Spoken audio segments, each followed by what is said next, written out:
The first game, I messed it up. The first home game of the season went well, and USA is next. What? The whole USA? The AU Wishbone is next. I forgot to say, this is, I'll have to chop this all up. White Rocket Entertainment podcast number 924. That's a lot of podcasts. From Southern Illinois and Eastern Virginia. It's the AU Wishbone podcast. John, how are you tonight? Very well, Van. How are you? I am good. I'm good. I was not so good a few days ago, and I we don't miss many episodes, either one of us. So I hated having to miss a precious AU Wishbone, especially one after a big win like that Baylor game. I'm still sad about that. And I have a few things to say, just to toss in there. But I had the dreaded COVID for the third time. We'll get into all that. Before we do that, though, there's one thing that we always have to start out with.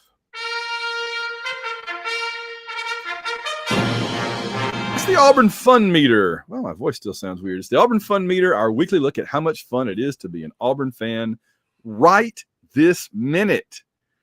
And that's on a scale of 0 to 10, of course. Where is your Auburn Fun Meter sitting at on a Monday night after Ball State with the Jaguars of South Alabama looming in the headlights? Looming in the headlights. Get a copyright strike for violating the police there. That's right. Auburn is 2-0. Yeah. Feel pretty good. First home win. It's a pretty good time to be an Auburn fan. You know what I'm saying? Like I'm saying I'm a 9. Yeah, the only thing that's got me down at all right now is the Darrell Robinson situation. That was disappointing to hear. And we'll talk about that in a few minutes because he's somebody we kind of waited for months and months to see in action. And when we did, he was not disappointing. He goes for a long touchdown, and then immediately he's rushed to Birmingham. So we'll get all into that in a minute. But yeah, I'm thinking about an 8.5 right now. One reason I'm happy is that, and this is a bizarre statistic. All right, I'm going to lead off with this. I mentioned it on Twitter, but this is a really bizarre little factoid. Auburn is ranked in the top 25 this week. Right after I come, as you can tell, I'm still right after I come home from a trip with COVID. Okay. I came home from Atlanta from Dragon Con for the first time having COVID gotten COVID in Atlanta, and Auburn is ranked in the top 25. The last week Auburn was ranked in the top 25 before this was when, John? It was like 5 years ago, right? When you and I went to Texas A&M. Yes. And what did I come home from Texas with, John? COVID. That's right. And I'm like, it's a lot to ask of me to get COVID every time in order to get Auburn to the top 25. Man. That's correlation is not causation, Van, but in this case, you got to take one for the team. Oh, I have to get COVID again every week until we win the national championship. You know what? I would take that deal. If God and or the devil or both came into my living room right now, well, they would see me. I'd be down here in the basement. But if they came into the basement right now and said, you have to have COVID every week for the next 12 weeks, but Auburn gets the national championship, I'm like, give me that bug. Fire it up. I'll do it. I will fall on that virus grenade. And in fact, this is a funny thing about my COVID this time. First time I had it in early 2020, it was like a week-long thing, and it was awful. I had a high fever. Then you've had it once. I went and got the 2 shots and everything. So when I got it in late 21, it was, a week or so, but I was sick for 4, 5, 6 days, whatever, 7 days. The fever wouldn't go away, just lingered and lingered. This time, I was diagnosed like Tuesday morning, and Thursday, I didn't have a fever anymore. I wasn't coughing. I wasn't sneezing and sniffling. I beat it in like 2 days and went back to was able to go. I could have gone back to work on Friday, but my classes were over by the time the 24-hour. So it just shows you, the more you have it, plus the vaccines together, I'm just like this ironclad anti-COVID machine now. So, but anyway, the other scary thing is the last really good season Auburn had, 2019, I missed the second game because of being in the hospital having cancer surgery. I can only go so far. Okay. I'll take the COVID, but I'm not going through that again. No. I'm not going through that again. No one is asking that of you, Van. All right. I hope not.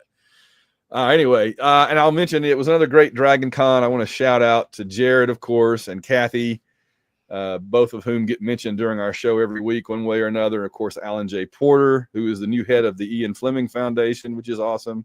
Our James Bond expert, along with, Jared and I are experts too. Kathy's a pretty big expert at this point, but Alan is really the man. And we did miss having Mira down there this year. And I want to tell this other really cool thing real quick. I proposed and I hosted, we did this, an Avengers draft. We had a nice little crowd. We had 6 people up on the stage, including me. We drew numbers and we did a fantasy football draft, but of Avengers. Mm-hmm. And one of the people doing it with us was Paul Jenkins, the Marvel and DC. He's a British writer. And what was so funny is, how I'm famous for going to Dragon Con and having like the Auburn game on my phone during a panel. They all joke about how we're all talking about, Star Trek or whatever, and Van's watching a football game. Paul Jenkins had his phone out and he was watching a British soccer game. And it wasn't even like Manchester United or Chelsea. It was like Crystal Palace and somebody. He's like, man, I got this game. And I was like, Paul, I said, anybody else at Dragon Con, you might have trouble with that. But brother, I understand. I understand you have that game on. Go Crystal Palace. All right. And he's like, cool. So that was a lot of fun. We had a football related Avengers thing and we had soccer playing on the nice. Anyway, I thought it was neat. All right. So all that preliminary stuff out of the way. Ball State, John, we had a pretty fun time. It was one of those where we kind of struggled a little bit early and then kind of settled into our groove and dismantled them, would you say? Oh, yeah. And defensively dominated them. Penalties and some dilly down around, let them hang around maybe more than they should have. But, it was 42-3 and they were lucky to score. So. And they had no business scoring. That was the biggest joke ever. I was mad not only because it got rid of our shutout, but I was thinking if this was a close game that came down to that, they would have just been given the game. If that field goal could have won, if it had been like, let's say that had been Ole Miss or Texas A&M or something, that could have turned the game around. We can overlook it because it was 42-3 instead of 42-0, but who's to say they won't do that again? The refs, and next time it could matter, It just really ticked me off, and we'll break that down in a minute. I want to go through what I remember of that series, and you tell me your thoughts on it. But anyway, we did come out with some injuries. Let's talk about probably the 3 main injuries we're dealing with now. And so Damari Alston was banged up and did not play. He was in street clothes. Yeah. And that was from the Baylor game. And we didn't need him this week. And he's questionable for next week. May play, may not. Hold him out. I agree. Like, we need him for Oklahoma. We don't need him to aggravate it playing freaking South Alabama. So this is why you got 5 running backs in that room, not counting the walk-on type guy that played at the end. So yeah. And then Champ Anthony has a broken thumb. He didn't play. He's maybe he'll be back for A&M or Georgia, I hope. So we'll see. And so that was a big thing heading this game. And then in the middle of the game, Towns Magoo, kind of injured himself on a missed kick. And Free said today he's okay. Should be fine for next week. But that was a moment because McPherson is not healthy. And then we were looking around at the Southern Miss guy, Gibbs, like, you got to kick. You can call him Gibbs. He's just always going to be the Southern Miss guy to me. Although I don't like having the name Miss in a kicker, but I'd rather be the Southern good. Make. Southern Make. Yeah, there you go. The Southern Make Gibbs. kicker. I like that. Yeah. But again, we got extra running backs and we have extra kickers. We learned last year it's a good thing to have extra kickers, and not just bodies, not just warm bodies, but actual not just paper depth or warm bodies, as you say, but quality depth matters. Quality, and I mean, all we've seen Southern Miss guy Gibbs do is kick off, but he did well kicking off. So good leg. We'll see what happens with Towns. Yeah. And we'll see what happens with if he can kick. Because I mean, my gosh, I was just McPherson. God love him. He's a warrior. But he looks like he's been on the Baton Death March, doesn't he? Yes, he's very thin. He has to swing his whole body. It reminds me of Randy Campbell throwing a 50-yard pass back in the early 80s where he'd take his entire body and just, and poor Alex has to like he's swinging trying to hit a tee shot, on a par 5 is what he looks like he's doing. So bless his heart. I hope he can get his strength back. All right. So that's 3 injuries that are there. As you said, the defense looked really, really good. They less loafing, I think Freeze said. They were like more focused. They were intense. They were locked in. I want you to kind of break down for me too, if you will. They were saying that we're using this strategy with our defensive line where they don't play that many snaps, but they have to play the ones they do super hard and intense and everything. What do we know about that exactly?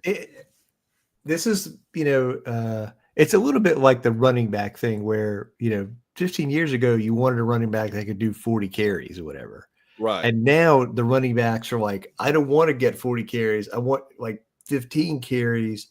And then that'll save my body from being beat up and I can make the NFL or whatever. But also they play as hard as they can on those 15 carries. And it's this little bit, the defensive line's the same way where, you remember at the end of the potato era, we were playing some guys on the defensive line.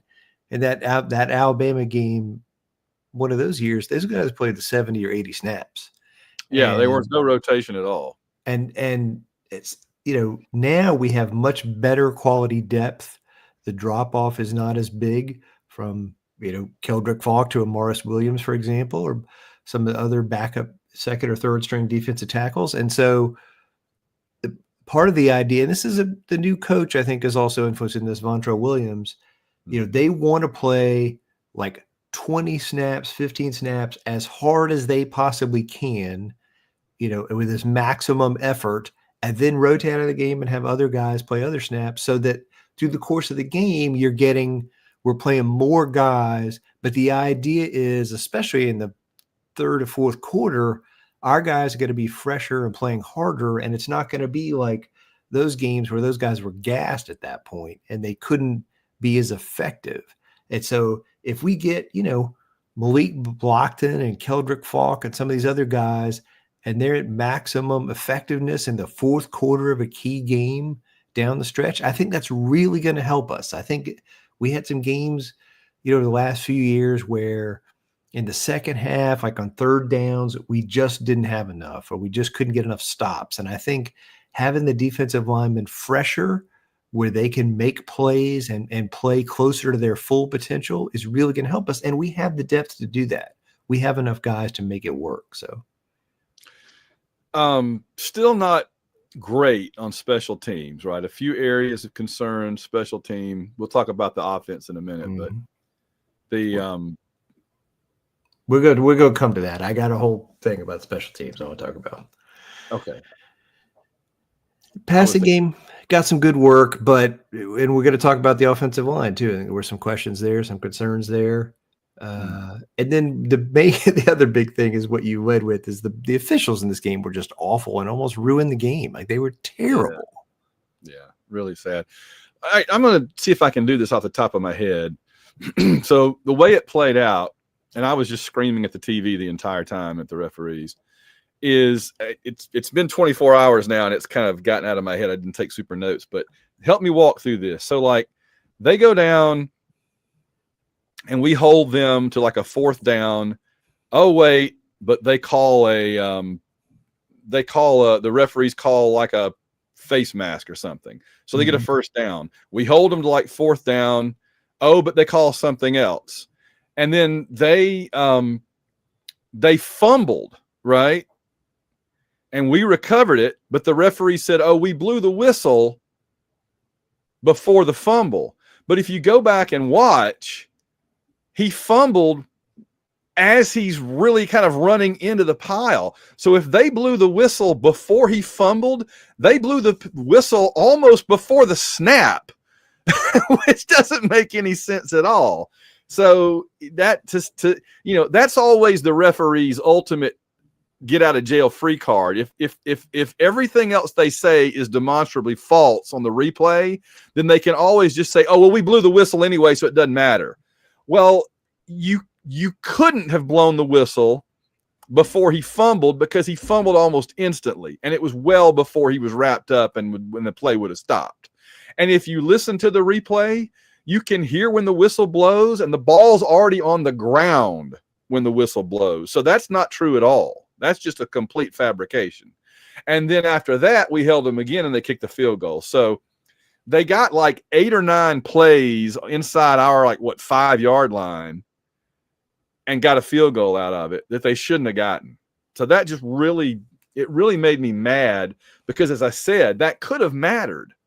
What if that had been the end of a big game and that 3 points was the difference in the game? Oh my gosh. Well, but then it continued, right? So, I mean, we had that fumble that was, the overturned, and they got the ball, and then they're at our end of the field. I mean, they get the ball at the 23 or whatever, and they start the drive. We stop them, and then there's a personal foul on Amaris Williams for a face mask thing. They get a first down. That was on 3rd and 9. Okay. Yeah. So then, there's a couple of other plays where, they call targeting, Oh, I forgot. That's the one I missed, was the targeting. Yeah. Yeah. That was in there too. Every time we stopped them, they called a again penalty, gave them a first down. Face mask on 3rd and 9, targeting on 3rd and 8. It was not confirmed as targeting. So it ended up being 4th and 4, and they kicked the field goal. Yeah. And all that's after the fumble where they shouldn't have even had the ball to begin with. Yes. Unbelievable. And in the middle of that, okay, like the fans are in the stadium were angry at this point, right? People were mad. I certainly was. And it's the 3rd quarter of a game against Ball State, but I think the stadium kind of came alive for a few minutes and roared, and people were angry. And they also, whoever was running the Jumbotron put up this video during that point of the Ball State coach. And it was an interview, a press conference he did during the week. And he said, yeah, I've heard Jordan Hare's very loud, but I think we'll be fine and we won't have any problems. And the students just went, well, you remember crazy. The thing that he said earlier in the week was, well, it was pretty loud at Purdue. And we're like, yeah, Purdue, Jordan Hare. I'm thinking that's pretty, I think it was Justin Hokanson who first posted something on Twitter about that.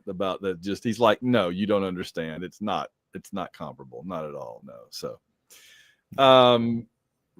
Cobb.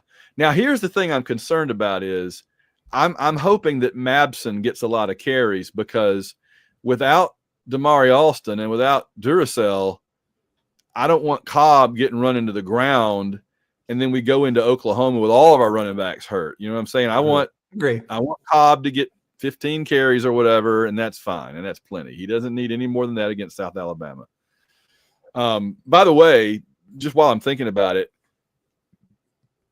are we saving the dump out pass to the running back? Because that's the thing Cobb does really well. And Jackson Arnold, for all that he's done that's great, and we're going to talk about it, he just does not look to the check down guy. He looks downfield. He doesn't look to the running back in the flat. And that drives me crazy. I know. Always has. Let's wait till we have a serious game and see if he ignores that person, because I think those other people are going to be covered some, and that's going to be open. So Yeah, and then he's going to run. Which again, not criticizing him in terms of what he is doing. I'm just wondering why he doesn't take advantage of that. He never takes advantage. Deuce tried it once and like put so much mustard on it, it went out the side of put a hole in the hedge, and the dude didn't come close to catching it. So maybe that's the problem. They're just not good at throw. I don't know. Well, anyway, Cobb had like 11 yards of carry. He had a really good game. he was great. We could really see his explosiveness in this game, and his balance was really good. He came through the line, bouncing off guys, and keeping his feet and keeping moving, and then just pulling away from everybody. So, there was like 2 or 3 plays where he came out of the pile stumbling, and other backs would go down. Yes, and he got it every single time. He got his balance back and took off and had a touchdown or a long run. That's not Alston, right? Alston is like Trey Mason in his senior year, when he just could smash into the center of the line and drag you forward for a few yards. And that's great. We need that. That. But Cobb is not that. Cobb is give him some space, send him off tackle, off the edge, just give him a little room, and he's elusive. He's not skinny and small and elusive. He's big elusive, which is it's an odd combination, but that's what he is. No, but he's a weapon, and we need to use him and take advantage of him, because he can make things happen. He's not Kerryon Johnson yet. No. But he's more in that mold than some backs I can think of, right? Sure. He's kind of that. He's kind of that. Get him out there in space, and he's better than you think he's going to be in that situation. All right, so hopefully we'll won't overdo him, because we're going to need him against Oklahoma. Omar Mabson, your thoughts on him and his play? He looked good. Everybody was excited when he played. He has that same. To me, he looked a little bit like early Trey Mason, or a little early Stacey Danley, even maybe. He leans forward really well, and he looked good. I'm excited. Again, only a few touches, but I'm excited to see what he can do. And then there's what happened to Darrell Robinson, which some folks may not have heard yet. He had a good game. He had a long touchdown run, looked good, got up Sunday morning, and Freeze said it was the most bizarre thing he's ever seen. Said he said it was a freak injury, that somehow blood collected in his leg, a lot of blood. He said they had to rush him to Birmingham, and he had to have like an incision made to drain the blood out, which is all horrifying to me, and I'm about to lose my dinner. And so he is out indefinitely with that. I can imagine that's going to take a little while. It may, but also like if they get treated, it may be a thing where he's back in a couple of weeks and it's fine. I don't think my impression is, we'll see. I don't think that's a life-threatening kind of thing. I think it's hope not. He got a helmet on the knee or something, and it caused some problems. So yeah, I just hope they can figure out what caused it, and it's not like a chronic thing. It's just like you said, like I said, a freak thing. So anyway, no Damari as far as we know, and no Duracell. So we've got Cobb and Mabson, and Coach Freeze said today that we might see Alvin Henderson. They have to. Yep. Oh yeah. So that'll be interesting. He hasn't played yet, as far as I know. No, but we did see the walk-on running back last week too, and so might be some of that. That's true. And the thing is that what Alston brings to the table more than any of the other backs right now is blocking. He's a good blocker. He knows the blocking schemes, and he's big and strong. That's exactly right. When we're passing, the quarterback probably wants Alston in there some, just because of that. Yeah. So we're going to need Damari back for Oklahoma. That's why, again, if we can get through this South Alabama game and let all the injured people kind of heal up, agree. That would be my preference. So I just wonder if we're cursed. I mean, Alex McPherson and Darrell Robinson had the two of the weirdest ailments I've ever heard of for football players. It's true.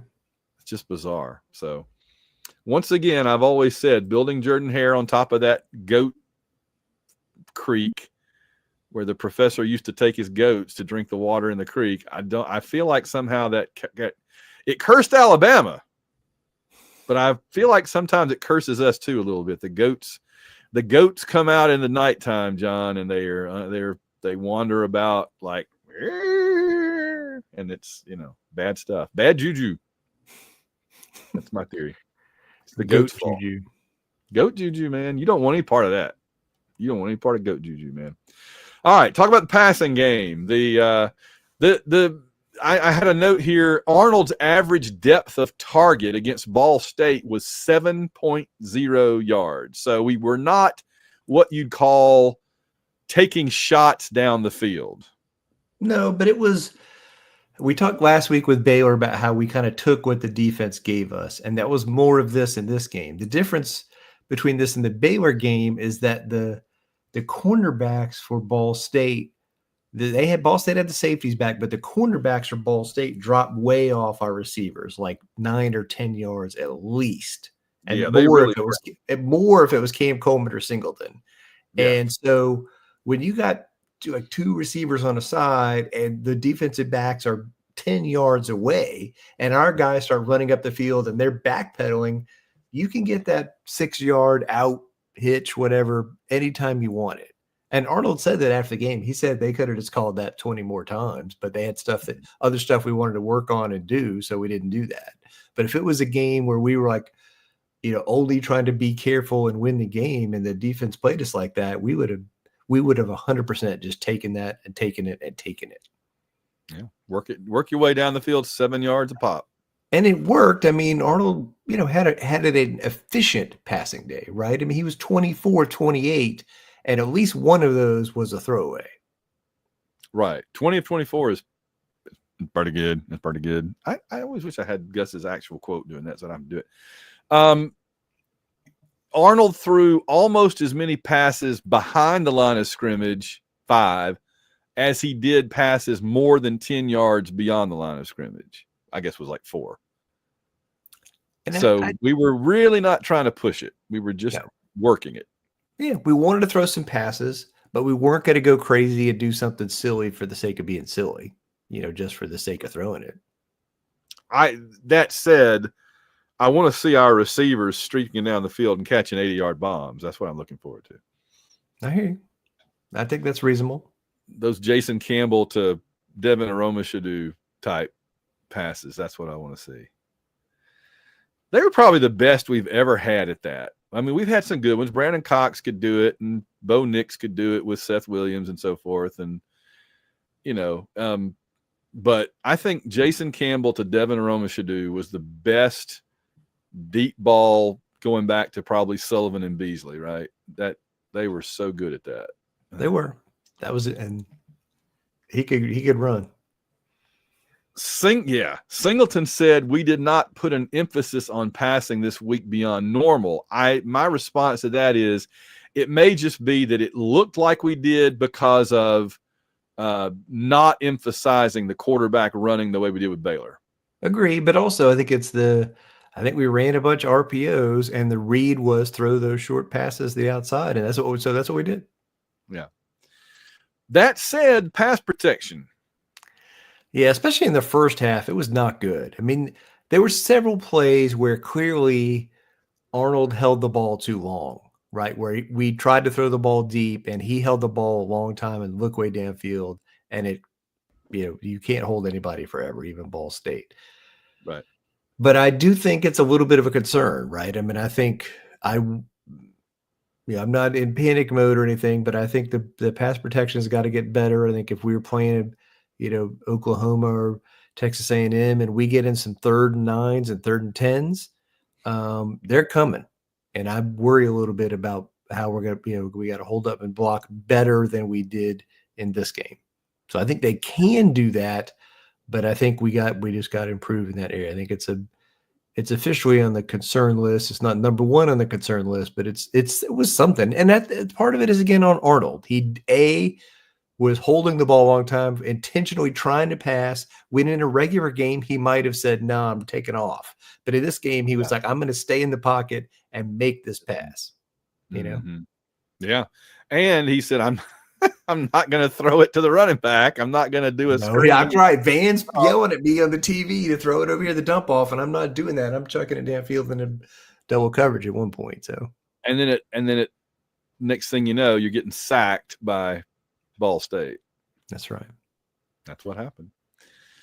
All right, penalties, turnovers, thoughts on that? You noted it's just frustrating. Like, I mean, the only reason Ball State even had anything in this game is because we gave it to them, right? Yeah. Oh yeah, absolutely. Or the referees did. The referees gave it to them. We didn't give it to them, but right. That's it. So, but we gave the referees, whatever evidence cause. Did we not hold Ball State to negative yards rushing? With the sacks? Yeah, I guess that was it. So 18 carries for 18 yards, but then all combined, I think they had negative rushing yards. So here's the stats for Ball State. We're just going to read them out. 68 total yards on 49 plays, 1.4 yards per play. Wow. That's pretty good. Wow. Pretty good.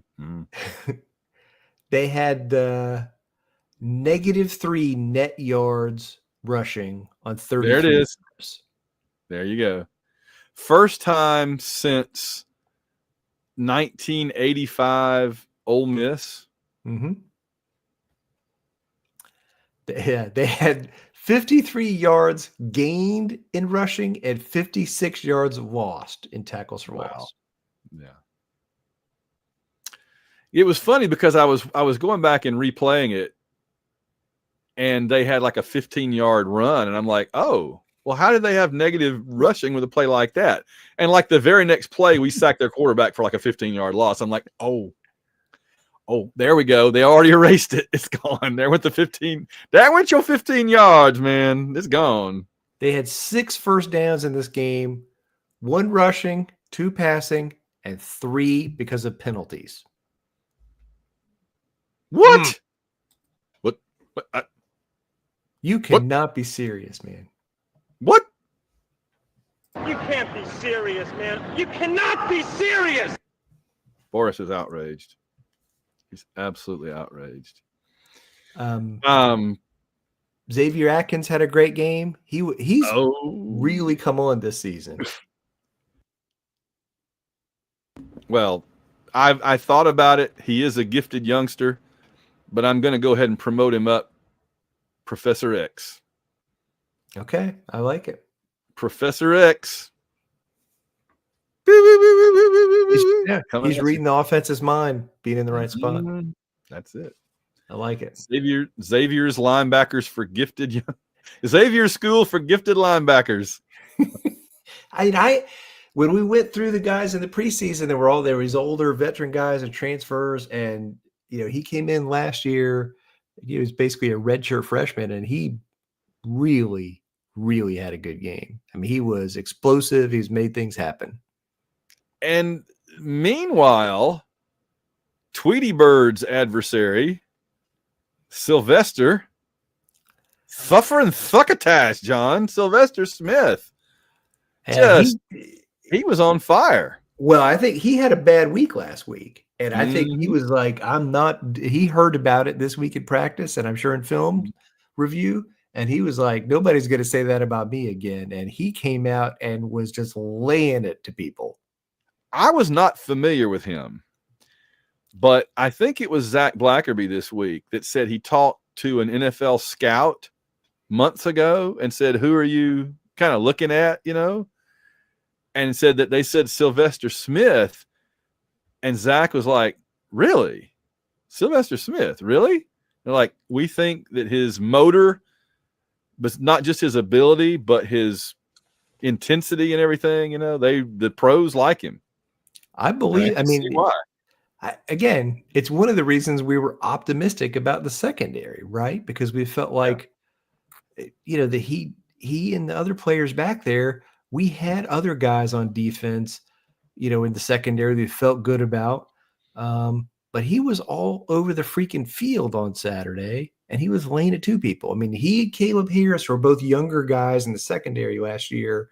That Caleb Harris was a freshman, and Sylvester Smith was a redshirt freshman last year.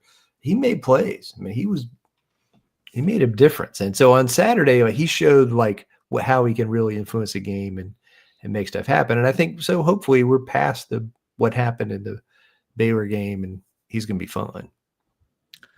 We talked about Towns. Malcolm Simmons.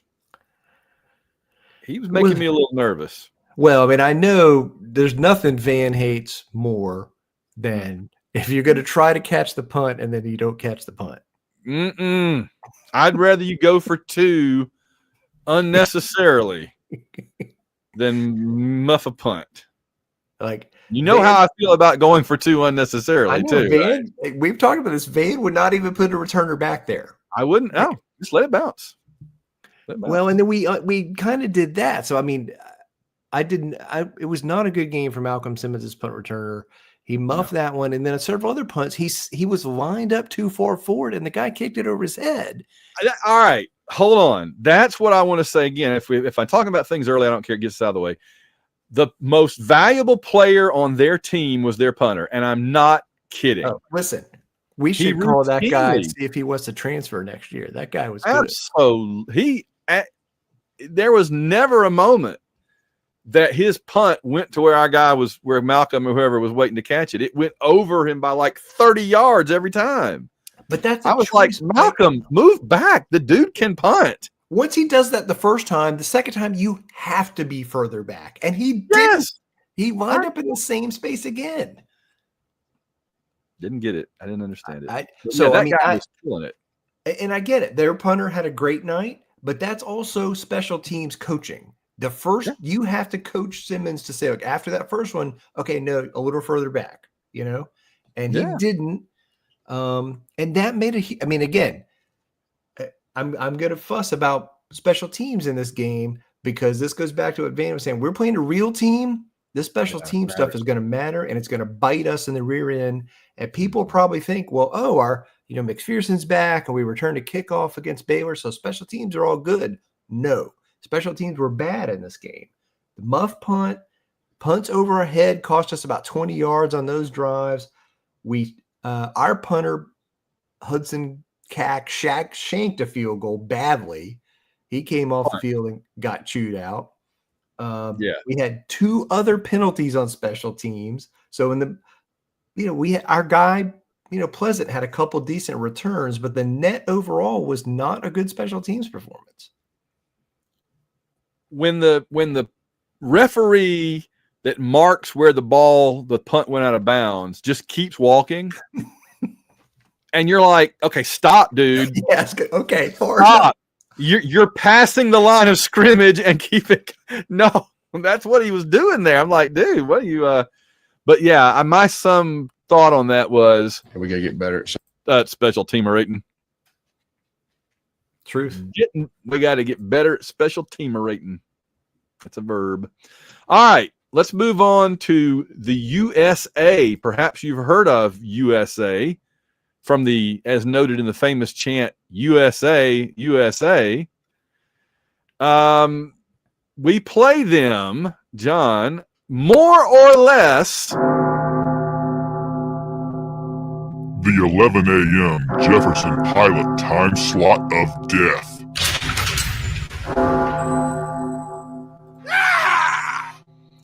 So different from last week, right? We were one of the later games last week, and now we're not counting the.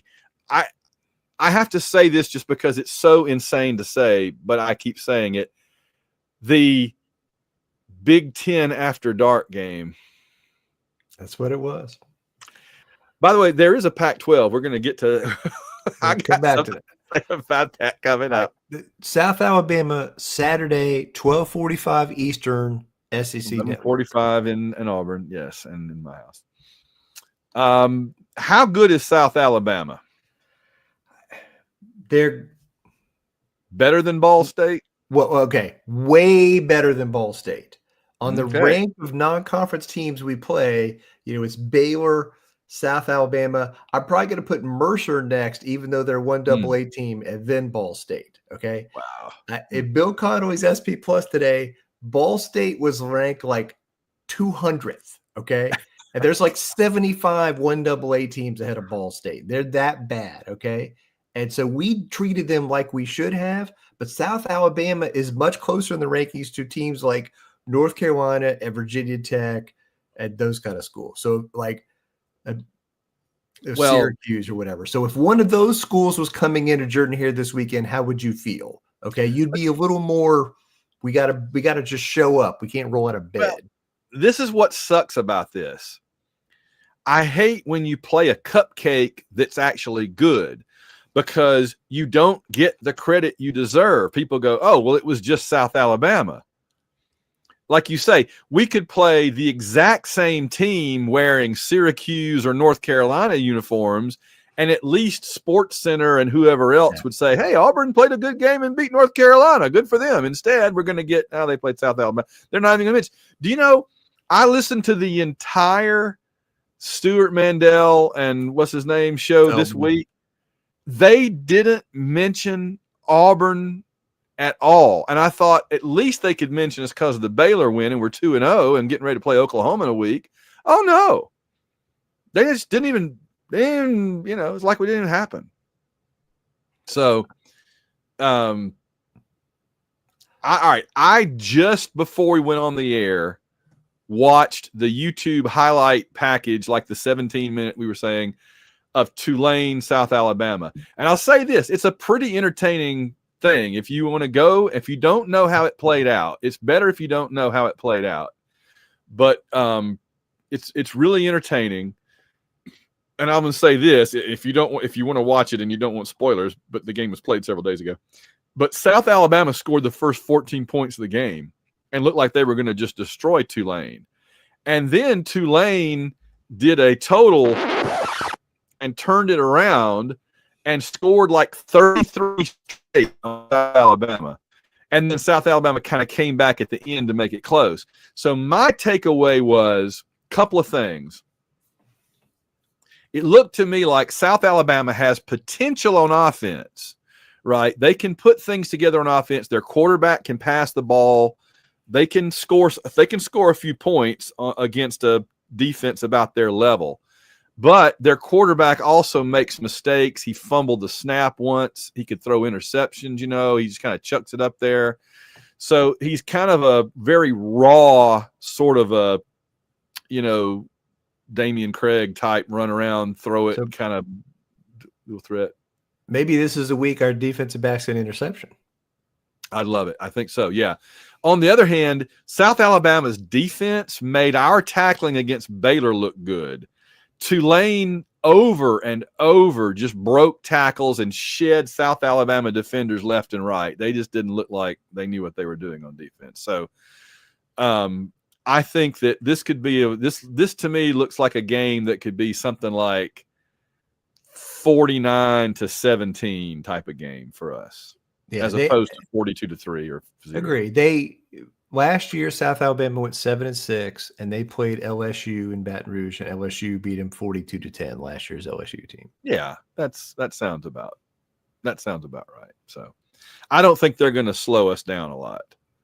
No, but they can score more than Ball State could. That's agreed. Not saying again, Ball State had a converted MAC wide receiver playing quarterback, so yeah, I think they'll be able to move the ball better. Than Ball State did, which is, again, Ball State didn't move the ball at all. So no.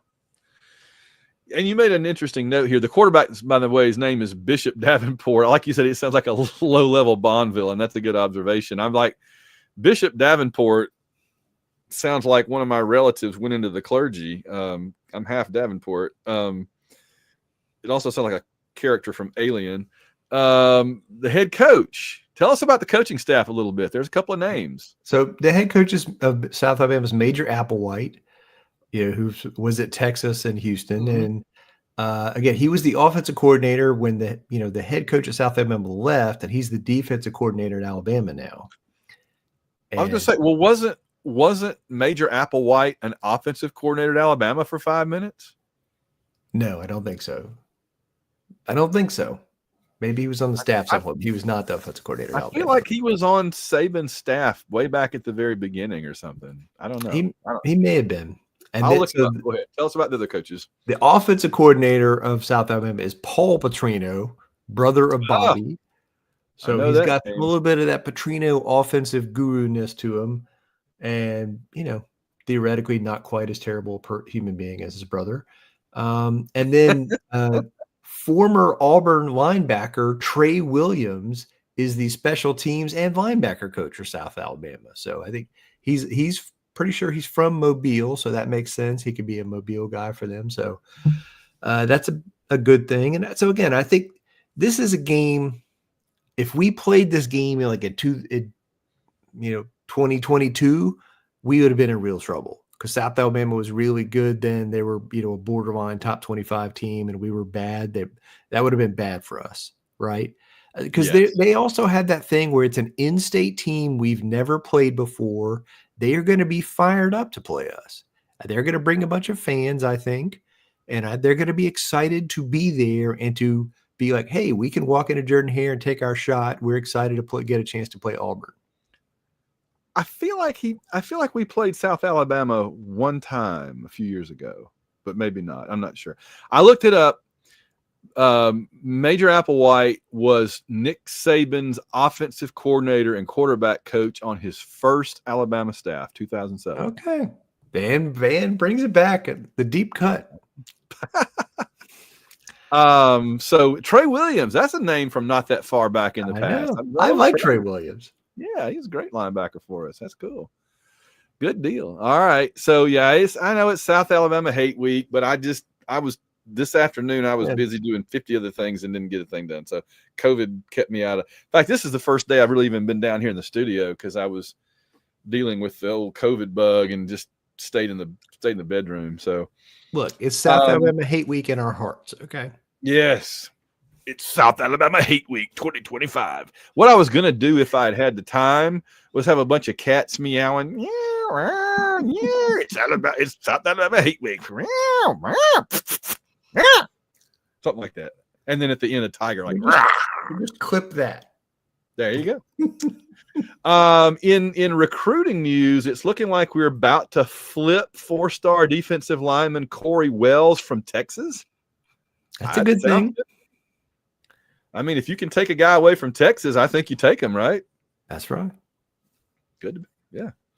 Like it. All right. So this burns me up. Between Dragon Con and then being isolated for COVID, I didn't get to do my pick'ems last week. So I'm at nearly the bottom of the freaking list, and I'm going to be there all season, which really sucks, but oh well, it's my fault. So how does it look? How are we doing on the pick'em? All right. Again, we got a lot of people. I would thank everybody who joined. We currently have like 76 entrants.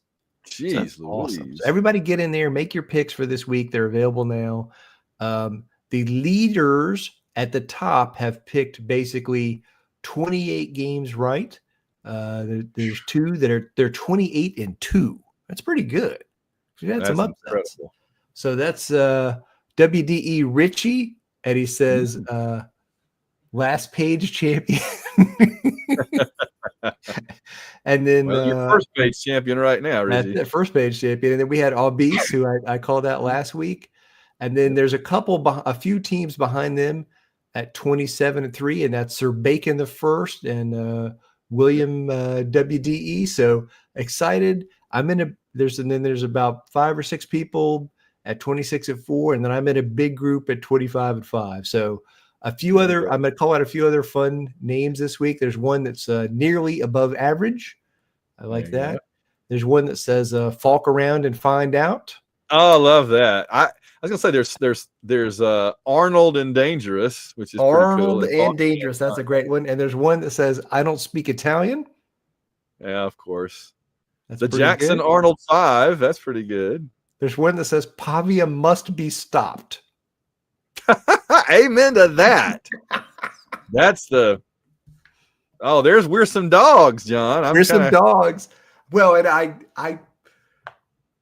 you were not here last week. Damari Alston said that. Do you know his quotes after the Baylor game, right? No, I didn't see that. Okay, there were two things Damari Alston said after the Baylor game. Number one is he said, "We're some dogs." I love it. And then he said, there are three things that are certain: death, taxes, and Auburn's going to run the football. Oh, I like it. I like it a lot. That's what I want to hear. Please clap. That's good. That's good stuff. All right. If Auburn cannot run the football, that is Blasphemy! That's it. So, all right. So there's your Pick'em update. We'll be doing that throughout the season. Always fun. And it is one of those things that brings like all the patrons out together to play. So if you want to get in on it now, honestly, you got a great chance of beating me because I've only done 1 week so far. Go to www.auwishbone.com, become a patron, and you can get in on stuff like this. I'm about to thank the patrons, but first, just a quick book update. As of yesterday, there were still 4 books needing to be shipped out, but we didn't have the addresses. I've shipped 3 of them out. There is only 1 dang book left to go out of all those from the Kickstarter. And I'm calling, I said on Twitter, I'm going to call the person out by name. Actually, before I call them out by name, I want to just check my email real quick. Make sure they didn't leave you. And yeah, no, they did not. So attention, paging Bob Lanford. Bob Lanford, if you're in the sound of my voice, please check your email for an email asking for your shipping address to send you your book. And then we can close out the Kickstarter and shut the whole thing down and be done. Can't close it out until we have everybody's materials shipped out. Otherwise, they're going to think we robbed them, and we did not. So let's thank the patrons. Oh, I can't because me doing 50 different things right now, I didn't open the freaking page. All right, here it comes. It's actually, whenever I do this, it's usually logged in to the different account, like the Babylon 5 show or something. And for once, it's actually logged in to the AU Wishbone. So I have to click on active members and then current. And when I do that, here's how it works. These are the fine folks that went to www.auwishbone.com. Why does that matter? Because we turn down ads. Oh, crap, John, I forgot the one thing I was going to mention, the new nickname for Jackson Arnold. Have you heard this? I've heard several. Hit me. This is my favorite. His new nickname, Hick Marshall. That's so good. That's pretty good. Hick Marshall. I like it. It's great. So, all right. Well, there you go. Now, again, we turn down all the offers we get to have commercials on this show. You're welcome. But we do it because people sign up to be patrons, play our various games, and do all of that. We actually have Penn State Sports Talk watching the show right now, interestingly enough. Dude, we played y'all twice already. The series is over. And we don't get to play you again. I wish you had played us when we had somebody other than Potato as our coach, because then maybe we would have been competitive. But anyway. All right, go to www.auwishbone.com.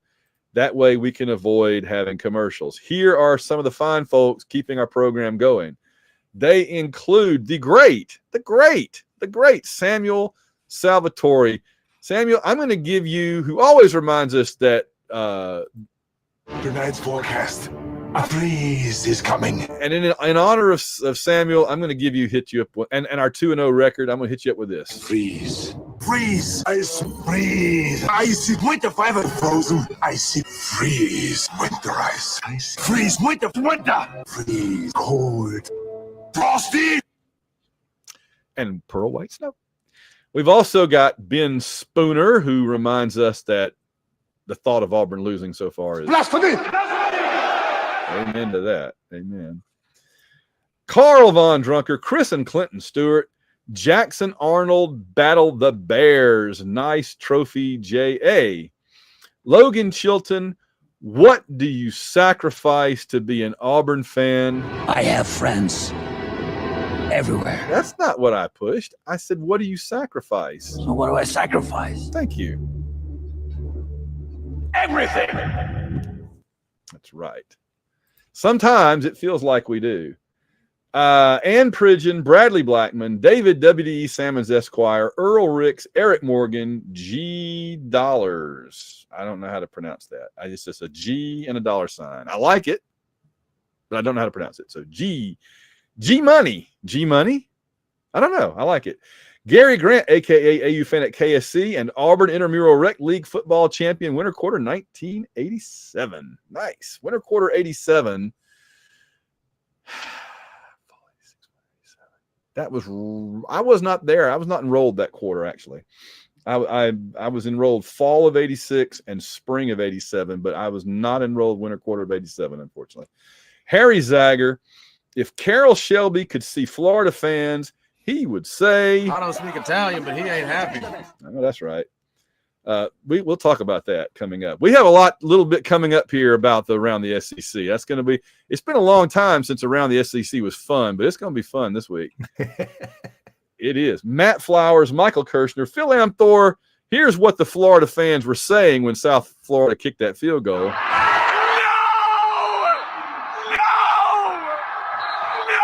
devastated. I'm devastated. There's nobody right in front of me. This is the worst. This is the worst. No. I was hanging out with a Florida fan at Dragon Con, and he was not happy. He didn't speak Italian, and he was not happy. Richard Stevens, Shane Bailey, Steve Trawick, Susan Trawick, Trombone Tiger, good old Willie Carden, William Morgan, Win from Norman, already knows the key point of contention of this week's episode is John and Van preview South Alabama, and I was thinking he wanted to go here. Gonna paddle a little behind. Ain't gonna paddle it. Gonna kick it real hard. No, I believe he's gonna paddle it. I don't believe that's a proper description. Well, that's how I'd characterize it. I believe it's more of a kicking situation. A kicking situation this Saturday. Kicking situation. Kicking situation. Few more patrons, then back to the authorities. Auburn football's Elvis, Ben Bloodworth, Bilbo Baggins awoke to the song Don't Stop Believing. It was an unexpected journey. Wow. Almost made John We had spit. that one a few weeks ago. I've digested it now. I've absorbed it. It's not going to – that one hit me the first time pretty good. I forgot about that then. Brandon Smith, Chad McDowell, Chris Thrash, Dan Thompson, Daniel Odom, defending fantasy F1 drivers and manufacturers champion Lane Middleton. I haven't looked at the Formula One standings in a while. H-Town Danny, In-Home Hugh, Jacob and Robin Fleming, Jeff Hunter, Catherine England, Luther and Kelly Ottaway, Mickey B.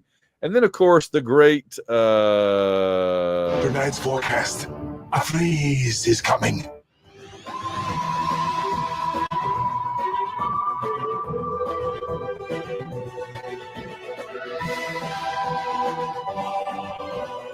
I got great news for you. Auburn beat Alabama by 12 points. No, this is important, honestly. This is so good. No one fights like Gaston. Can't really sing tonight. I'm still suffering getting over this stuff. Of course, our football players don't wear glasses because it's a contact sport. Algo Rhythm and Blues, Reynolds Wolf, Rhodesian Mudflap, Rich Reimer, Rusty Owen, Steve Harlan, Theodore Gary. There's a reason for sun-shining sky, and there's a reason why I'm feeling so high. Must be the season. I like it. I agree with that. Todd loves telling Bama fans that Freeze now has more championships during his tenure than Saban. And that's yeah, that's a pretty bold statement. You know what I mean? It's factual. I don't understand it, but it sounds good. I'm going to need help. We declared national championships during Freeze's tenure. Oh, yeah. Okay. I guess so. I'm still happy about the 9 national championships, by the way. I'm still celebrating I know you are. I'm going to keep celebrating that for a long time. And I mean years. I'm just going to every day. I ordered the hoodie. I ordered the hoodie the other day. It hadn't come yet. This says 9-time national champion. Got the years. I ordered one. You dang right I did. You'll see it on this show when it gets colder down here in a few weeks and a couple of months. Wade Ward, War Eagle always. WD Richie, it's football week. Wes Atkinson, Winston Body, Woody the Jag, official 2024 Bowl Mania champion. I guess Boris was 2023 Bowl Mania champion, I believe it was. Isn't that correct, Boris? Champion every year. ABB, Antoine Morris, Auburn Blue, Blake Heron, our very own Boris the Tiger. What? Cato the Barner, Charles Mooney, Construction Tiger, David D, David Simpson, Dr. Crockham, Josh Teal, Kevin Mahan, Melissa Blackstone, Papa Todd. Patrick Williams says the AU Wishbone, it simply is. Whether you like it or not, learn to love it because it's the best thing going today. Woo! That's it. Philip Martin, Randall Walker, Rob Morgan, Russell Milling, Sarah Hines, Sasquatch, the reigning basketball bracket champion. You know, John, I just learned today that Sasquatch is also the 6-time man. Whew. Steve Spurrier ordered All They Did Was Win and wondered why there weren't any coloring pages. Hey, I like it. Simpson's case. There's like some letters. Oh, wait. I shouldn't have to be working riddles on the air. I don't know. I'll have to ask for help on this one. STPE STENVKS KAEO ASORKGS. Okay. I appreciate your support. Tim Pittman, Timothy, Tony Perry, Tyler Ward, the 2025 War Ready Bracket champion. Okay. Walt would like to donate to the school for SEC refs who can't see good and want to do other stuff good too. That's a good school. Wardham SEC champions. Wiggyberg 2005 Auburn University intramural horseshoes champion. I'm digging that folks are putting like their intramural championship stuff as well as their AU Wishbone championship stuff in the patrons. It's nice. Get a nice little resume in here. It is good. After Trump jailed him, Elon Musk escaped from alligator Alcatraz but was eaten. See you later, Elongator. Alex Browns, Alex Wynn, hey, you falling up. Ben Amos, Ben Rigas, Bobby Polite, Chris Como, and finally, Chris Braun, Clay Henson, college equestrian expert Auburn Elvis, CT Tiger, Daniel Witten, Darren Pyle, David Garner, David Smiley. I saw Elizabeth Donald at Dragon Con and at the airport. Insert name here, bottom text. I buy this for $1. James Taylor, Jim McCrory, Jim Myers, John Otsuki, John Stubbs, Joey Miller, Justin Bean, Kenneth Brent Raines, the barbecue. You have failed me for the last time. AKA Auburn Dad for life. Mark Squire, MVP, captivating Kathy Bright. You don't have any friends. Nobody likes you. Demonstrably false, as I predicted, because Kathy hung out with us all weekend at Dragon Con and was as great as always. She mostly like does the money for Jared while he's like signing and packaging up his pictures he sells, his artwork. But Kathy, this was cool. Kathy messaged me a couple of days ago. She actually met the guy that plays the Sandman on Netflix. Mm-hmm. He was in a play a couple of years ago that she saw in, I think, New York. And she got his autograph and met him. And then I think didn't realize it was the same guy or something when she was watching the Sandman. And she's like, I met that guy. So that was pretty cool. I just thought it was a neat little thing that she was saying. New York Tiger, Paul, he's a weird guy. New York Tiger, Paul Bankson, Peter Wang, Rich Hammett, Royce Alvarez, Russell Souther, Ruth, and Darren Sutherland. Don't think I saw them at Dragon Con. Usually do. Spanky being at the bottom of this list is like being in the... Let's do it. Might as well. The 11 a.m. Jefferson Pilot time slot of death. There you go.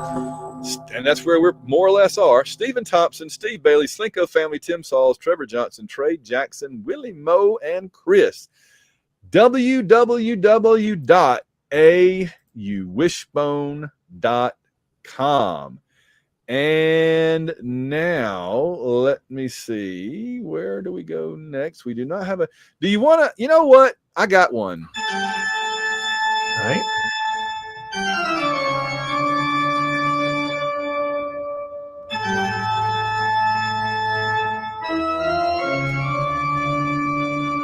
Coming up, we have listener questions and around the SEC. A good one. But first, it's our occasional look at the miscreants, ne'er-do-wells, and never-did-wells that collectively constitute this week's worst coaches in the world. And the one I want to mention used to appear here regularly and kind of got himself out of the morass. And there's a lot of ass in that morass. He puts the ass in morass. He did. He did. And that would be Billy Napier at Florida. You knew he was coming. You knew it. If I had been healthy last week, I would have done Kalen DeBoer, and it would have been glorious. So I can't really, because he did a big curb stomping on Louisiana Monroe this week. But he gets an honorary for last week. But Billy Napier, John, what can you even say? We're going to talk about it around the SEC in a minute. But, I mean, from the frying pan back onto the shelf and then back into the frying pan again in 2 easy weeks. He got the dreaded vote of confidence today from the AD. Not the vote of confidence. Yeah. Oh, no. The vote of confidence. Not he's our guy. Not the vote of confidence. Dear Lord. Billy Napier, we have more to say about you in a minute, but you are this week's worst coach in the world.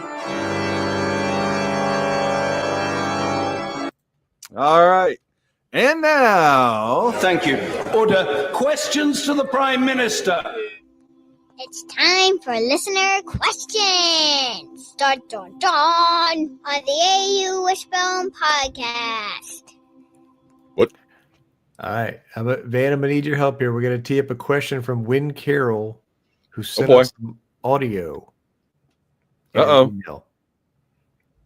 Well, was this his for the patrons? Because I played that. No. I forwarded it to you. It's a question. Oh, you forwarded it via email to me? Yeah, I sent it again today. So. I see it. All right, let's see if I can operate it.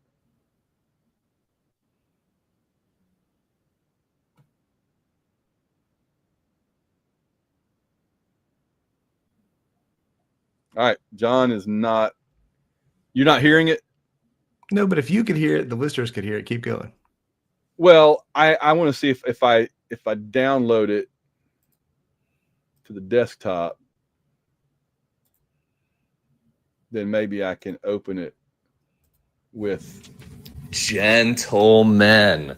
Okay, there we go. Between the Friday night showcase and Saturday evenings, full of my absolute favorite thing to witness on television, which is highlights of sad Alabama frat boys flipping off the camera, I am sure that you are just about as high up the Auburn fun meter as is conceivably possible, despite your notoriously level-headed nature. I'm right up there with y'all. As in addition to these blessed occurrences, our volleyball team kicked off their season very strong by taking on the number 4 team in the country, Louisville, right to the edge of every single one of their sets. And while they didn't walk away the victors in that game, they certainly did in their following matches against Morehead State and St. John's. In addition to this, a new name was etched into the Auburn volleyball history books, and it's that of senior defensive specialist Zoe Slaughter, who has now recorded over 500 career digs. I had a chance to watch Zoe and the Tigers last year in Norman, and I can certainly attest to the fact that she is not only an incredible competitor and motivator and personality. She's not only the straw that stirs the drink, y'all. She is the embodiment of the Auburn spirit that is not afraid when she is out on that court. Nice. Whether it's volleyball or football or basketball or whatever Auburn excels at, these athletic archetypes are a beloved fixture of any successful team. The type of player who may not grab the headlines, but etches enduring memories that we would like our children to one day replicate in rec league, or that we deludedly believe we ourselves would have showcased had it not been for a tragic junior high injury, or in my case, the discovery of the existence of Chester Cheese's Doritos. I am sure that as I speak, the two of you can easily recall a plethora of these types of figures whose numbers may not hang in the rafters, but they will forever be immortalized in your hearts. Which is why I want to talk about Champ Anthony. Whether it is that highlight reel obliteration of the Arkansas receiver in last year's game, or his take no prisoners approach this past Friday that resulted in him breaking his thumb. Mr. Anthony is the portrayal of another athletic archetype. The violently aggressive, at times borderline obnoxious athlete who is reviled by opposing fans for his ability to get under their team's skin. Oh, Nick Fairley. Either through tactics, taunting, or a little bit of both. The type of player you find yourself saying, I'm really glad he's on our team.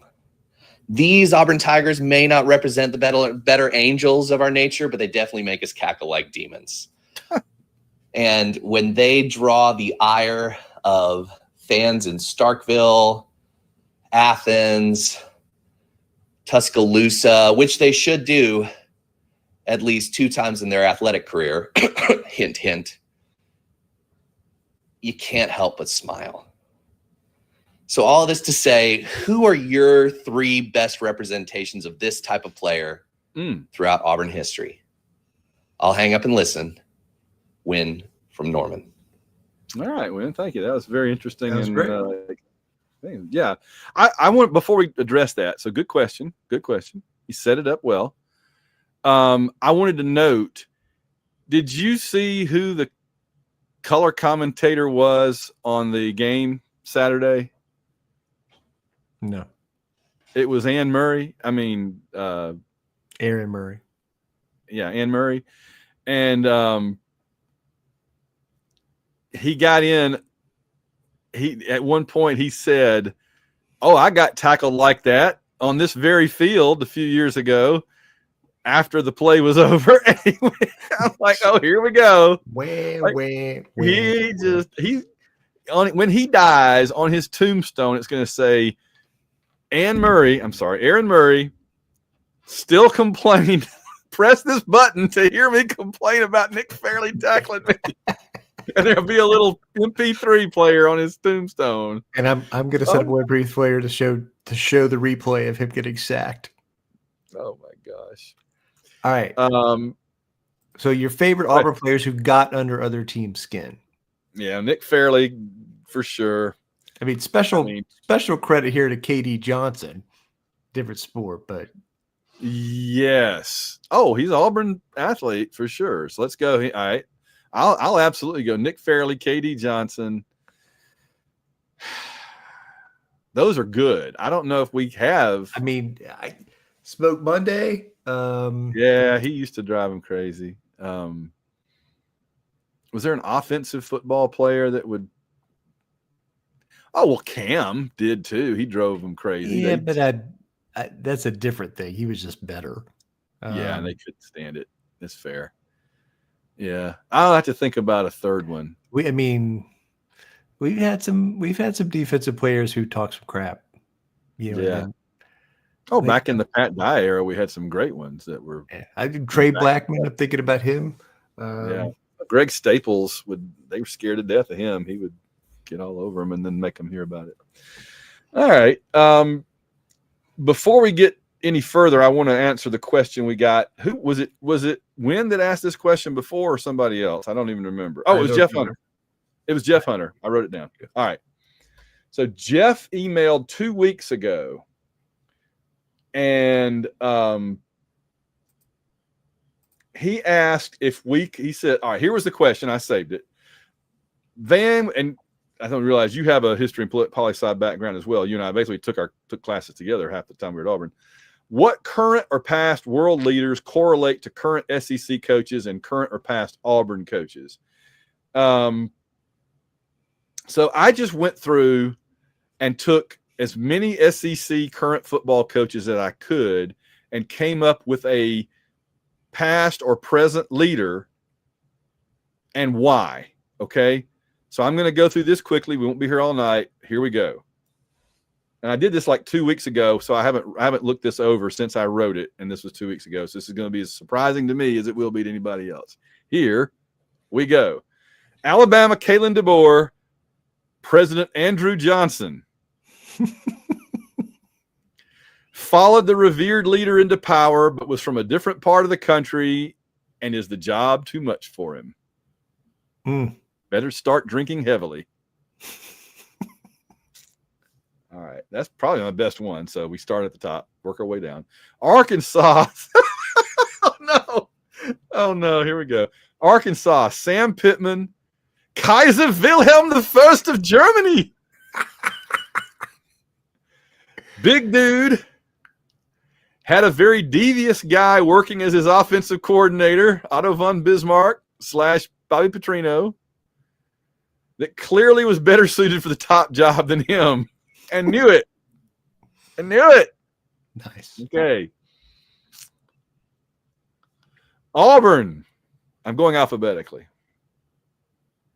Who do you think I picked for Hugh Freeze? You're never in a million years guess. Here we go. No idea. Hugh Freeze. Generalissimo Antonio Lopez de Santa Anna of Mexico. The Napoleon of the West, or the SEC West, would do well, but then do something dumb, lose his job, but was good enough to get another job, then do something dumb and lose his job, then considered good enough to get another job, on and on and on. Although I don't think Hugh Freeze has ever been a shoe salesman in New York City like I think Santa Anna was at one point, believe it or not. There you go. Florida, Billy. I think I wrote this 2 weeks ago. I may have given him too much credit.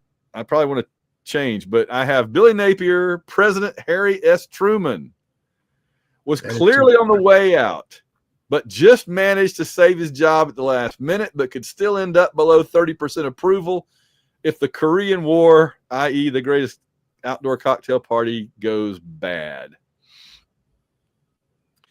Georgia, Kirby Smart, President James K. Polk.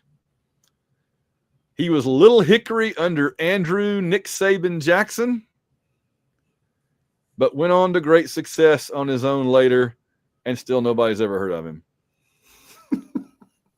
It's true. Kentucky, Mark Stoops. Oh, you'll like this one. Mark Stoops of Kentucky. And I actually ran this one by my Kentucky colleague I've mentioned many times in the past, and he liked it. Mark Stoops is Nicolae Ceausescu, the communist dictator of Romania. Some early success in a historically less successful program that is more focused on another sport, gymnastics. Nadia Comaneci, Olga Corbett, but is held on too long and may well be shot on Christmas Day. I don't think that's a stretch either. That may be your best one. That's pretty good. Thank you. All right. Let's see. I'm running along here. LSU, Brian Kelly, Napoleon Bonaparte of France and Corsica. Came in from another land to take over the empire, some French-descended people. Can't argue with that. Doesn't quite sound like them. He was from Corsica, i.e. Notre Dame. Has won big at times, but big opening games may be his Waterloo. And, of course, again, I wrote this 2 weeks ago, so he did get past Waterloo this time. Ole Miss. Oh, God. Lane Kiffin is John F. Kennedy. Kind of looks like him. Fair-haired son of a football family. Popular with the ladies, but maybe shouldn't play Texas in Dallas. Ooh, too soon. Man, too soon. Too soon. Too harsh. Oklahoma, Brent Venables. Oh, you're gonna like this one too. I think you like when I go to the Eastern Bloc back in the 80s, right? Brent Venables is Egon Krenz of the German Democratic Republic, East Germany. This was the big dude that looked like Jay Leno and was head of East Germany for 5 minutes after Erich Honecker fled to the Soviet Union. Okay. Took over what was very recently considered a scary program and almost immediately is in danger of having old ladies beating him over the head in grocery stores, which happened to Egon Krenz on live television. Nice. Again, I wrote this 2 weeks ago. Oklahoma looked better against Michigan, so we'll see. Again, 2 weeks ago. Mississippi State, Jeff Lebby. Rodrigo Chavez Robles of Costa Rica. Who? Exactly. Exactly. Missouri, Elia Drinkwitz, Ho Chi Minh of Vietnam. Nobody expected much of his team, but somehow he's won the Battle of Dien Bien Phu and knocked off a few empires along the way. Okay. And finally, I got 2 more to go. South Carolina, Shane Beamer, George W. Bush, son of a conservative former leader, still wants a recount over the playoffs last year. Vanderbilt, this is your last one. Clark Lee is Count Cavour of Piedmont in northern Italy during the Risorgimento, I believe. In charge of a tiny little nothing program that managed big things well enough to score some big victories and eventually unify Italy, or at least Vanderbilt Nation. All right. Or at least Western Tennessee. Yeah. Western Tennessee. That's the best. I didn't do Elko Sarkeesian or Josh Heupel, but I did 13 of them. So hope you. Man, that was pretty good. I want to give you some credit there. Thank you very much. I do enjoy the Eastern Bloc ones. All right. We're back on track. Yes, sir. Back on track with listener questions. We have our week 2 email from Jared, who's going to send me a haiku each week. Oh boy. Here we go. Oh boy. Here we go. Parentheses, bows. Parentheses, shamisen plays, which is the little Japanese instrument, stringed instrument. Did the expected, referees donated points, still room to improve. Bows, shamisen fades out. Very nice. Please clap. I like it. All right. Our next email is from a friend of the podcast, Samuel Salvatore, who says, hello, guys at War Eagle. First, I want to give my condolences to the AU professor who was murdered Saturday and her family. That was a terrible story. Did hear about that, yeah. Second, did Pat Adams train the referees that we had for this game Saturday night? It seemed they wanted to be the center of attention with all the dumb reviews and stoppage of the game, like Pat Adams does with SEC basketball. Aaron Murray was roasting the officials about how long the reviews took. Some of the calls were atrocious, like the missed fumble on contact due to stoppage from forward progress, which gave Ball State their only points. Other than that, we are 2-0 and have a QB this season that isn't throwing it to the other team and ranked for the first time since 2021, thanks to Baylor knocking off number 17 SMU on the road. Meanwhile, Bama fans think they're back after murdering little ULM. Keep on drinking the DeBoer Kool-Aid, just like Florida continues to drink the Napier Kool-Aid until now. Mm-hmm. I'm adding that Baylor thing just because I want to mention that when we get to it. Next email is from frequent emailer Bill Miner, who says, the subject line is Group of 5 or other opponent. Hey guys, games like last week and this week aren't going away anytime soon since schedules necessitate it to some degree. That said, I know we've played Ball State several times. We'll play South Alabama for the first time this coming week. But if you had to schedule a similar Group of 5 or FCS team to play, who would it be? A constraint is that road games likely never happen, either as much as I'd love to see us playing something like Navy in DC or Baltimore, where John and I can drive to it, Bill. So not a Power 5 opponent. Is there a group of 5 team or an FCS team you would like us to play? I'd love to play BYU. And again, there's the road aspect of that. They're the big conference now. You can't pick them. Oh, dang. Are they in the Big 12 now? They're the Big 12 now. Who isn't? Is there one we want to just see in Jordan-Hare, or is it like a place that we'd like to go on an away game? I don't know, but assume like we would roast these other teams if they played on the road. So assume it's a team we just want to see, right? So yeah. Appalachian State. I don't know. I mean, we played them at home. I mean, Holy Cross. I mean, Cincinnati, we played them back in the 80s, but they're a Big 12 team now too. We can't pick them. Oh my God, this is ridiculous. Rutgers or something. I know everybody's in a big conference now because, and now that you talk about who's going to be in the Pac-12, there's hardly anybody left that's not. Yeah, all the Western teams that are good are going to be there, and most of those we played. Yeah. I don't know. I don't know. I'd have to think about it. I mean, we played a fair number. I was going to say we played a lot of those teams that are in Conference USA. In the we played Fresno, we played San Jose. We played all those Mountain West teams. We haven't played Boise at home, have we? No, we haven't played Boise State at all. I mean, that could be entertaining just in light of recent history. We could be enjoyable. So Boise. I'm not interested in playing South Florida again anytime soon. No. Didn't they beat us last time we played them? Yes, they did. That was 07, I believe. Yeah.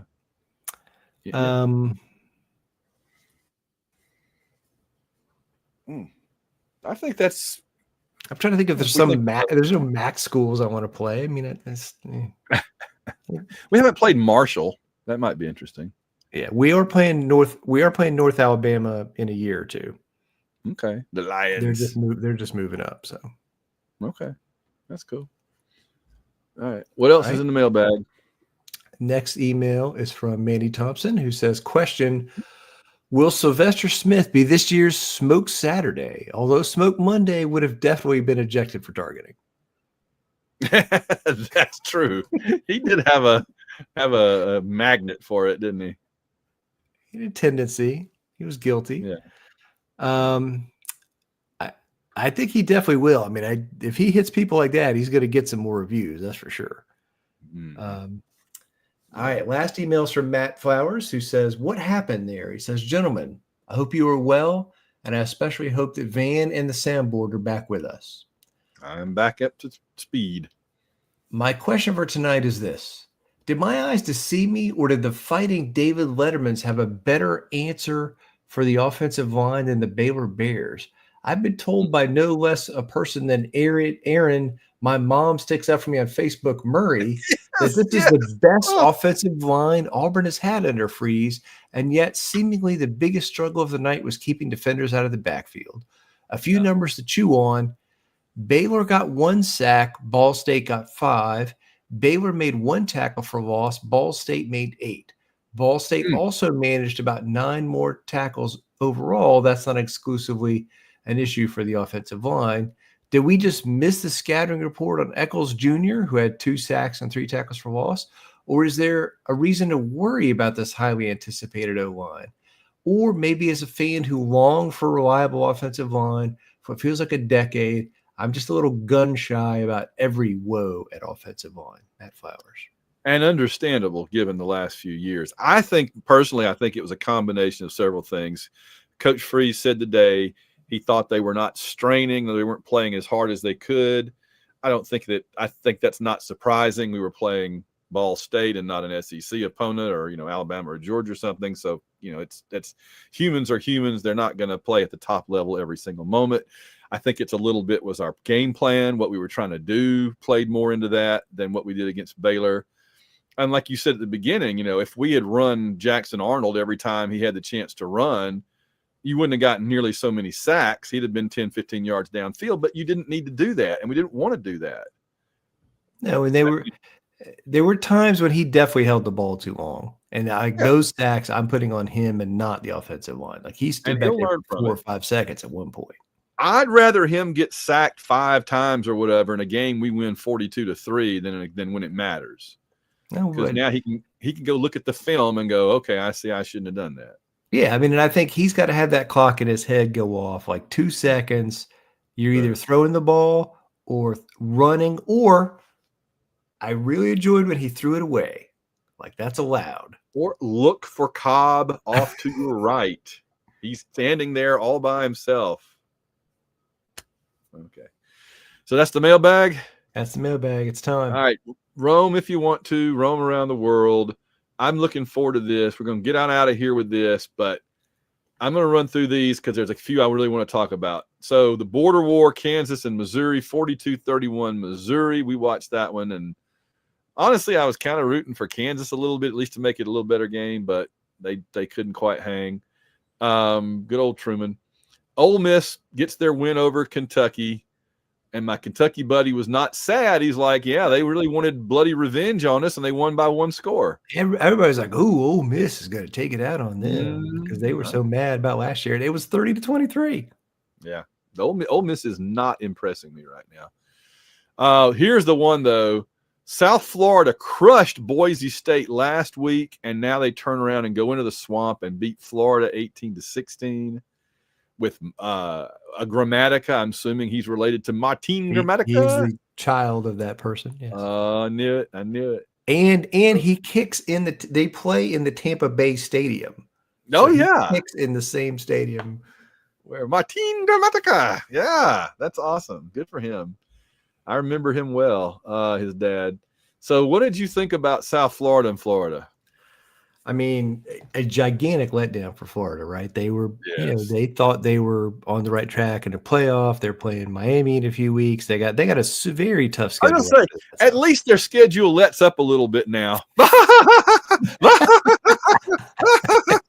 No. What is your wrong? It gets much worse. This was one of those, you got to win this one because the rest are going to be hard. Well, guess what? You didn't win this one. So, and they have a lot of talent, but things aren't really going the way I thought they'd go. I mean, the quarterback's really good, but he does not look better than he looked last year. He looks not as good as he did last year. You know what Napier said when they told him he had to play South Florida? We do not want it, and we may not win it. They're not doing. Let me say, I'm going to be clear about this. The athletic director is not doing him any favors. I mean, they got their freaking non-conference schedule was Florida State, Miami, and South Florida. What the heck? Yeah. And then you got 9 or 8 SEC teams, and then whoever the Long Island, the T's, right? Yeah. So great. You gave me one win, and I got to play a freaking. They got to play Florida. They got to play Georgia, Texas, and everybody, and. Crazy. Mississippi State. You knew it wasn't going. You knew it could go wrong when you found out that Arizona State prepared for going into Starkville by having 3 people stand on the sidelines ringing cowbells to give them a sense of what it would be like. No, they did not get a sense of what it would be like. And Arizona, they were beating them. Arizona State came back and took the lead, and then Mississippi State hit a long touchdown to win the game. So I guess Levy's got it turned around, huh? Well, I mean, they're clearly getting better, right? They were abysmal 2 years ago, and now they're competent. Arizona State, not as good as they were last year. They're missing some key pieces, missing that good running back. But this was a big win for Mississippi State. I mean, I know they stormed the field stuff because it's the first time they beat a good team in a long time. And you gotta love the team. I'm happy for them. We played them every year since like the Spanish-American War, and yet, maybe longer than that. And yet, we don't play them when they're so bad last year. Of course not. We'll play them when they get good again. And they'll be good again. And now we're going to play them next year. Vanderbilt beats Virginia Tech 44-20. What was that like in the Ringer household? It was a dark day. I'm going to say that because Virginia Tech was up at halftime, and in the beginning of the game they were up. I don't know, like 17-0 or whatever. And in the second half, like Vanderbilt outscored them like 30-0. In Blacksburg. In Blacksburg. Wow. Oh, not good, Bob. No, not good. Oklahoma, Michigan, 24-13. My takeaway from this game, Michigan's not great, but Oklahoma has gotten better. And I don't like that since we got to go there. No, they're better. And I think they got a better quarterback they had last year. And a better offensive coordinator they had last year. And Michigan had a freaking true freshman quarterback playing his second game, and their skill position talent. They have some decent running backs, but the receivers and tight ends and stuff don't scare me. And they went into Oklahoma, and Oklahoma played good defense. And that was it. What do you think about Oklahoma's transfer quarterback from Washington State, Mateer? I mean, how worried should we be about him? I mean, he's really good. I think he's very talented, but I don't think – I mean, Michigan is probably the best team he's ever played, right? And he hasn't played a lot of big conference teams before this. So he hasn't been in a lot of games against good defenses when, like, he had to make plays. So we'll see. It's going to be 2 weeks from now is going to be huge. And it's going to be the 2:30 afternoon game. They announced that today. Yeah. Huge. All right. Texas beat there was a lot of like 70-0 games this week. This was like the 70-0 blowout week. Texas A&M beat Utah State. Georgia beat Austin Peay, but Georgia was on the struggle bus most of this game. I did note one sequence. They had a 1st and goal inside the Austin Peay 5 just before halftime, and they ran like 9 plays inside the Austin Peay 5-yard line and never scored. That's not good, Georgia. There was a long weather delay in this game. Like I'm not losing it. I don't think for a minute this reflects like that Georgia's not good. So we'll see next week. It could have been 21-14 late in the game, but they failed to score when they were on the Georgia 3-yard line. So it was just way closer. It kind of like the Troy-Clemson game, except Troy and Clemson. Troy actually was up like 16-0 at one point. I watched most of that game, and stupid Clemson came back in the second half. All right, so Tennessee crushed East Tennessee. Arkansas crushed Arkansas State. A lot of internal state cupcake crushing going on. 73-0 Alabama, Louisiana Monroe. South Carolina ran up the South Carolina State. The funniest thing I saw this week, John, was discovering they had a banner that said, to see the Pac-12 game, go to the Pac-12 YouTube channel. So you and I like AU Wishbone. The Pac-12 has a YouTube channel. It's the same production values. They got a couple of webcams, couple of podcast microphones, and they're broadcasting like madmen out there. The Pac-12. We should call a Pac-12 game. Oh, why not? I'm sure they got Smokies. All 2 of their teams right now can use that. So have they added new teams for this year, or are they still waiting? No, it's next year. So there are 2 teams. They're the Pac-2 right now still. Okay. Oh my God, I love it so much. All right. Baylor, I wanted to mention Baylor over SMU. I watched every bit of that game. That was a great game. I watched most of that game. That was great. Yeah, we wanted Baylor. I put it this way. I felt bad for Rhett. We love Rhett. We want Rhett to do well. But this was better for Auburn if Baylor won. But we put Auburn first. I'm sorry, Rhett. You understand, right? Sometimes we got to put the team ahead of the individual. And so I was absolutely rooting for Baylor to look good beating SMU, and they did, and that makes us look all the better. That's right. We beat the team that beat the playoff team. And then, all right, what's coming up of note this coming week? All right, here we go. So this week, Wisconsin and Alabama is at noon on ABC. Wisconsin's not very good. No. Oklahoma at Temple. We've already shamed them for scheduling that. What in the wait? I got to give them this. What the hell is the world coming to? That's at noon on ESPN2, and then Georgia at Tennessee's at 3:30 on ABC. Louisiana Lafayette. I didn't even list who they were playing. They're just going to be doing some practice, some calisthenics on the field. It'll be nice. So, UTEP at Texas. UTEP's at Texas at 4:15 at SEC Network. Alcorn is at Mississippi State at 6 p.m. on ESPN Another Plus. Mississippi State. Arkansas at Ole Miss, 7 p.m. on ESPN. That could be fun. Oh yeah, and then Florida at LSU, 7:30 There's- time on there you ABC. Coming off that Florida- South Florida loss, they got to go to Baton Florida Rouge. has a chance at redemption. This is your shot, Florida. Oh, yeah. This is your shot at redemption. And this would be the most Florida LSU thing ever if they turn it around and go into Yeah, this. well, totally. And And Baton it Rouge and could. beat them and make Brian Kelly look bad. Oh, Then Eastern Michigan at Kentucky's at 7:30 p.m. on ESPNU. Texas A&M at Notre Dame, 7:30 p.m. on NBC. Tasty. And Vanderbilt at South Carolina, 7:45 on SEC Network. Would you have ever thought I would say Vanderbilt at South Carolina could be the best game of the day? So we got, nighttime, we got Arkansas, Ole Miss, Florida, LSU, A&M at Notre Dame, and Vanderbilt to South Carolina all simultaneously. Why can't we spread these games out? Why have we got to have Louisiana Lafayette doing a practice at 4 o'clock? UTEP in Texas, really?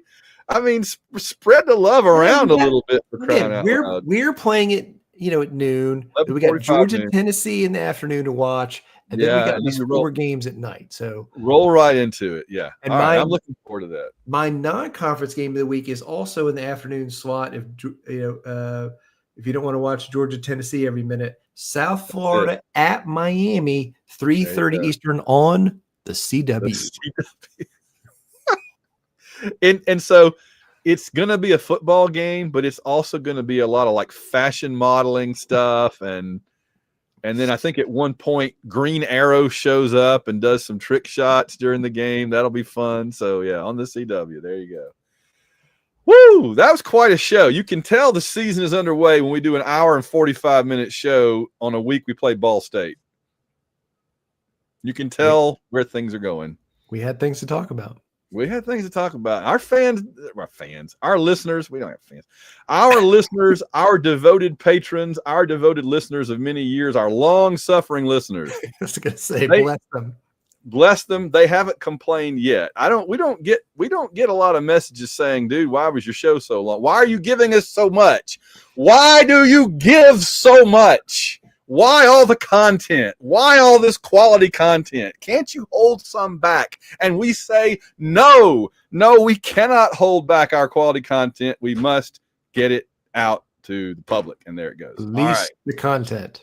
I think we need to cut this thing off immediately, however, before we close in on 2 hours. So I will simply say, enjoy your football this coming weekend. I'm sure you have similar thoughts. Enjoy every minute. Football season's here. Make it savor it as long as you can. Our time is up. We thank you for yours. War Eagle, John. War Eagle, man.